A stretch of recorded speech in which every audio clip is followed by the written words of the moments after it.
శరన్నవరాత్రుల్లో 4 రోజు అమ్మవారు లలితా త్రిపుర సుందరిగా దర్శనమిస్తుంది. త్రిపురాత్రయంలో 2వ శక్తి లలితా అమ్మవారు. దేవి ఉపాసకులకు ఈమె ముఖ్య ఉపాస్య దేవత. త్రిగుణాతీతమైన కామేశ్వర స్వరూపం ఈమె.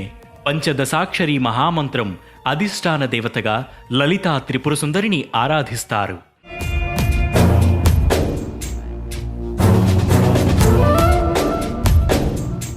సకల లోకాతీతమైన కోమలత్వం కలిగిన మహామూర్తి ఈమె. చెరుకుగడ, విల్లు, పాశాంకుశాలను ధరించిన రూపంలో కుడివైపున లక్ష్మీదేవి, ఎడమవైపున సరస్వతీదేవి సేవలు చేస్తుండగా లలితాదేవి భక్తులను అనుగ్రహిస్తుంది. దారిద్ర్య దుఃఖాలను తొలగించి సకల ఐశ్వర్య అభీష్టాలను సిద్ధింపజేస్తుంది.